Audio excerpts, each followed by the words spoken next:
आनंद वर्धन जी, आपका तो अनुभव मुझसे बहुत ज़्यादा है, लेकिन मैंने भारतीय राजनीति में ऐसा बहुत बिरला ही देखा है कि कोई नेता जिसको लेके जब भी उसकी बात करो, मैं जिस सोसाइटी में रहता हूँ आज से 2 डेढ़ साल पहले, वहाँ कभी बात करते थे लोग मुझसे पूछते थे मोदी का विकल्प कौन, तो मैं कहता था राहुल गांधी। तो मेरी तरफ ऐसी शक्ल से देखते थे कि जैसे मैंने बहुत बड़ा गुनाह कर दिया राहुल गांधी का नाम लेके।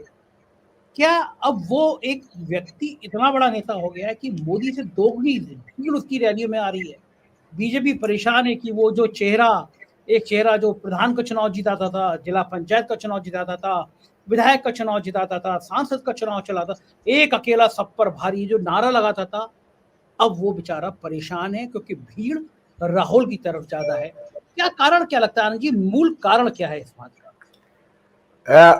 मैं अपनी बात शुरू करूंगा संजय जी जहां से संजीव जी ने बात खत्म की। मैं इसलिए इस बात को कह रहा हूं कि जैसे एक मूल प्रश्न यह है कि वो पप्पू थे कि नहीं थे। वो पप्पू नहीं थे, पप्पू हम लोग थे, क्योंकि उनकी बात में कंसिस्टेंसी देख लीजिए, चाहे वो रफाल हो, चाहे पेगासस हो, चाहे वो सुनामी, जब वो कह रहे थे कोरोना की सुनामी, अगर हम और आप अगर पप्पू हैं तो कोई व्यक्ति अगर सत्य बोल रहा है तो क्या है। इस देश ने, गांधी भी जब शुरू में आए थे तो गांधी को पप्पू ही बनाने की कोशिश की गई थी। होता क्या है कि अगर आप खरे हैं तो थोड़ा लंबा समय लगता है, अगर आप मुलम्मा चढ़ा हुआ है तो उसकी पॉलिश उतरने में टाइम लगता है, और अब पॉलिश उतर चुकी है। मैं जो संजीव जी एक बात कह रहे थे, जैसे ये कह रहा है ना कि कौन लोग बता रहे हैं कि ये इस समय ईडी भेजो, सीबीआई भेजो। अच्छा, ईडी सीबीआई वाले तो अपने से बात जाएंगे नहीं। पुलिस वाले से कहिए कि जाके, या दिल्ली से कहिए कि जाके दूध रखाओ, तो पकड़े गए हैं ना राजस्थान में। अगर सारे वो हो जाए, कितना घूस लेते हुए पकड़े गए भाई, उनका वो part and parcel of the game है, part and parcel of the game है। ईडी, सीबीआई, पुलिस, हमारे यहां की इस तरह की संस्थाएं हैं, वो तनख्वाह लेके घर नहीं चलाती हैं। उनका एक सिस्टम है, और उस सिस्टम के बिना वो सर्वाइव नहीं करेंगे। तो पहली चीज, अभी आप भी पूछ रहे हैं कौन लोग ये बताते हैं। ये वो लोग बताते हैं जिन्होंने बताया होगा कि हरेन पांड्या को टिकट मत दो, जिन्होंने बताया होगा हरेन पांड्या का टिकट काटो, जिन्होंने बताया होगा संजीव भट्ट को जेल में भेजो, जिन्होंने बताया होगा सोहराबुद्दीन का एनकाउंटर करो, जिन्होंने बताया होगा कि जस्टिस लोया क्या केस लगवा के इनको क्या भेजो, जिन्होंने बताया होगा कि अडवाणी को अपने रास्ते से हटा दो। किसी ने तो बताया होगा ना। आज आप अपने दिमाग से सोचिए, साधारण सी बात थी, अडवाणी जी को अगर ये भारत का राष्ट्रपति बना देते, इनके बहुत से पाप धुल जाते। लोगों को लगता नहीं भाई देखो, सीनियर आदमी था, गुरु था, बना दिया राष्ट्रपति, अब ठीक है प्राइम मिनिस्टर। नहीं, ये लोग दिल के छोटे लोग हैं। हम आपको इतना भी नहीं देंगे, जो महाभारत नहीं हुआ था कि हम एक सुई की नोक के बराबर भी नहीं देंगे। मैं यहां से इसलिए शुरू कर रहा हूं कि एक दो चीजें समझना होगा। राहुल गांधी को कुछ लोगों को लगता है नहीं, आप लोग गांधी नहीं कहते हैं, गांधी के कुछ गुण उनमें दिखते हैं। उनमें सत्य बोलने की हिम्मत है, एट द कॉस्ट कि मेरा नुकसान हो जाए तब भी। उनमें सरलता है, उनमें सादगी है, और उसमें लोगों से कनेक्ट होने की अभूतपूर्व क्षमता है। यह जरूर है कि राहुल गांधी पे परिपक्व हुए हैं बातचीत में। अब वो ये सब कॉलर चढ़ा के नहीं बात करते हैं, वहां चढ़ा के, उनमें भी, और वो शायद उम्र के साथ भी होती है। मैं जो आज से 20-25 साल पहले था, आज वो मैं नहीं हूं, वो उम्र का अपना होता है। लेकिन जो एक मैंने परिवर्तन राहुल गांधी में पिछले 5-7-10 दिन में देखा है, और चूंकि मैं उस परंपरा से आता हूं, राहुल गांधी में अब मुझे कभी कभी लोहिया नजर आते हैं। मुझे गांधी में आक्रामकता नहीं थी। अब राहुल गांधी लेकिन कहते हैं कि इस देश का प्रधानमंत्री अडानी का एम्प्लॉय है। ये गांधी कभी नहीं कहते, ये लोहिया कहते, ये बात लोहिया कहते। तो मुझे अब ये भी नजर आता है कि अगर वो कहीं हो रहे हैं तो लोहिया को भी देख रहे हैं, उनको ये, उसमें वो आक्रामकता आ रही है। आपने राहुल गांधी को कभी सुना था आज तक ऑपोजिशन के लिए कहते? और सही बात है, कह रहे हैं कि अगर तेलंगाना में अमित शाह कह के आए हैं ना कि हम बैकवर्ड चीफ मिनिस्टर बनाएंगे, राहुल गांधी ने आज तक किसी के लिए नहीं कहा था। कह रहे हैं 2% वोट मिलेगा और बनाएंगे चीफ मिनिस्टर। मैं ये बात कह रहा हूं कि आज की तारीख में आप एक डिफरेंट राहुल गांधी को भी देख रहे हैं। अब आपने बात कही कि भीड़ क्यों आ रही है। हमारे जो प्रधानमंत्री जी, मोदी जी जब जाते थे तो प्रधानमंत्री जी के ज्यादातर दौरे सरकारी होते थे, हरदम याद रखिएगा। वो किसी चीज के साथ उसको क्लब इन करते हैं। वो एक नया उन्होंने डेवलप किया था लाभार्थी। हम और आप ये उत्तर प्रदेश से हैं, डीएम को बाकायदा सर्कुलर्स और ऑर्डर्स निकलते थे कि इतनी बस लेके भेजिए, इतना वो भेजिए, जो सबके पास है, जो पब्लिक डोमेन में, अपने मन से नहीं कह रहे हैं। तो वो लाभार्थी होते थे, सरकारी महकमा होता था, उसके बाद भीड़ जुटती थी। मैं अभी मध्य प्रदेश था, आप शायद राजस्थान गए थे आप। मध्य प्रदेश में अगर ये चुनाव अगर बीजेपी के पक्ष में जाता है तो उसकी 101% शिवराज सिंह चौहान उसके कारण होंगे, उसके कारण दूर दूर तक मोदी जी नहीं होंगे।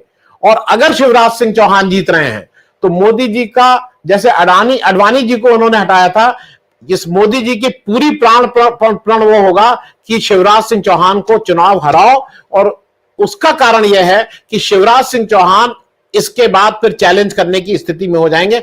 मध्य प्रदेश इतना आसान नहीं, मध्य प्रदेश में it is only and only goodwill of Shivraj Singh Chouhan. मैं एक बात और कहूंगा, आप कह रहे हैं कि भीड़ क्यों आ रही है। मैंने अपने इस जीवन काल में मैंने 77 से मैं एक एक इलेक्शन में पार्टिसिपेट कर रहा हूं। मैंने आज तक नहीं देखा कि आप अपने सहयोगी को कहें कि आना मत आना मत आना मत। सबसे बड़े नेता को मिजोरम का चीफ मिनिस्टर कह रहा, आना मत भैया, मेरे वोट कट जाएंगे, तुम अपनी करो, तुम अपनी करो, मैं अपनी करूंगा। यह बेइज्जती है। आपने आज तक सुना? मैं बहुत से इलेक्शन का मैं पॉलिटिक्स, पहले पॉलिटिकल पार्टी से एफिलिएटेड था। लोग कहते थे भाई किसी ब्राह्मण को भेज दो, तो वो संजय शर्मा को भेज देते थे। हमारा मन होता था कि वो बालक कौन है, बालक धाम, बालक केश्वर कौन जी, वो ब्राह्मण भेजें। तभी लगता था क्या यार ब्राह्मण कौन सा भेज दिए। आज की तारीख में जो मतलब जो मिजोरम में जो इस तरह की बेइज्जती हुई है, इस बेइज्जती को मैं इसको बेइज्जती कह रहा हूं। आपके तुरुप के इक्के को कह रहे हैं कि आना मत, हमारे साथ स्टेज नहीं शेयर करेंगे तुम अपना। और ये जाने का इनका प्रोग्राम हो गया था, क्यों नहीं गए आप क्यों नहीं गए? राहुल गांधी मिजोरम गए हैं। और मैं इसलिए कह रहा हूं कि राजनीति में हर चीज नफा नुकसान नहीं होती है, राजनीति में हर चीज 2+2 नहीं होती है। मिजोरम में अगर वो आज गए हैं तो मेरे जैसे बहुत से लोग हैं, उनको कहीं ये लगा है कि भाई एक व्यक्ति है जो मिजोरम की बात सुन रहा है। मणिपुर की वजह से हो सकता है मणिपुर में उनके वोट ना बढ़े, लेकिन मणिपुर में जिस तरह से वो लोगों के बीच गए थे, उससे उनके उत्तर प्रदेश में 2 वोट जरूर बढ़ेंगे। हो सकता है 2 लाख वोट ना बढ़े, लेकिन 2 वोट जरूर बढ़ेंगे। दूसरा एक जो बड़ा कारण है, अब लोग जुमले से थक गए हैं। अब लोगों को थकान हो गई है कि आदमी केवल और केवल झूठ बोलता है। इसके लिए एक बड़ा कारण यह भी है कि शायद वो कांग्रेस की अंदरूनी अपनी समस्याएं थी। कांग्रेस में पहले ये इनर्शिया बहुत था कि कौन इसको करे। कांग्रेस अब हर चीज का, हर जिसको कहते हैं, अगर मैं खराब शब्द यूज कर रहा हूं, ईंट का जवाब पत्थर से दे रही है। मोदी जी इतने इनकोहेरेंट हो गए हैं, जिन मोदी जी लोग कहते हैं ना कि क्या क्या क्या। याद रखिएगा, अटल बिहारी वाजपेयी इस देश के अभी तक के भाजपा के सबसे सफल वक्ता के रूप में हुए हैं। मैं उनको नेता, भाई ठीक है, बीजेपी के, आपको याद है कितने चुनाव हारे थे? 52 हारे, 57 मथुरा हारे, चौथे नंबर पे रहे थे, 62 हारे लखनऊ से हारे, 62। मतलब मैं सिर्फ इसलिए कह रहा हूं कि ये लोग चुनाव हारते जाते थे, और चुनाव पे हारना जीतना इनके उसको तय नहीं करता था। मोदी जी जिस दिन चुनाव हार गए, उनकी अपना नेतृत्व ही उनको निकाल बाहर करेगा बीजेपी से, आप देखिएगा ना। तो अगर आज रैली में भीड़ नहीं आ रही है, अगर आज वहां नहीं आ रहा है, तो इसका सिर्फ और सिर्फ एक कारण है कि वो उत्साह है। मैं ये नहीं कह रहा हूं कि जितने लोग आ रहे हैं उतने लोग वोट देने लगेंगे, लेकिन राहुल गांधी ने इस देश के एक बड़े तबके में कुछ आशा की किरण वो की है। मैं जिस उम्र के पड़ाव पे हूं, मैं एक नेता के साथ था, वो मैं जॉर्ज फर्नांडिस के साथ बहुत लंबे समय तक रहा, उनको नेता मानता था। उसके बाद मैंने किसी दूसरे को नेता लायक ही नहीं समझा। लेकिन आज मुझे यह लगता है कि अगर कोई कहे कि आपका नेता कैसा हो, तो मुझे कोई इस कहने में सार्वजनिक रूप से नहीं कि राहुल गांधी नेता बनने लायक है। यह बात मैं इसलिए कह रहा हूं, मैं सार्वजनिक मन से इस बातों को कह रहा हूं। मेरा नेता सत्यवादी होना चाहिए, मेरा नेता पढ़ा लिखा होना चाहिए, मेरा नेता आडंबरहीन होना चाहिए, मेरा नेता से लोग जाके अपनी बात कह सके, मेरा नेता गाली गलौज वाला नहीं होना चाहिए। किस तरह की बातें करते हैं, किस तरह की बातें करते हैं।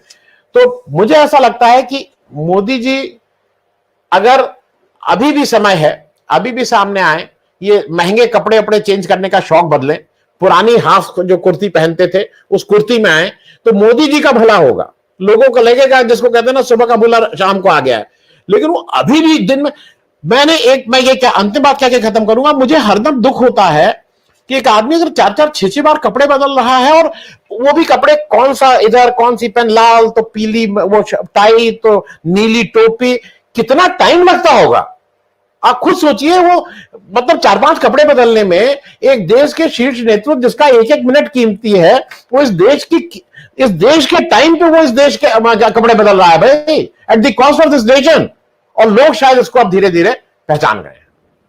Thank you Sanjay ji.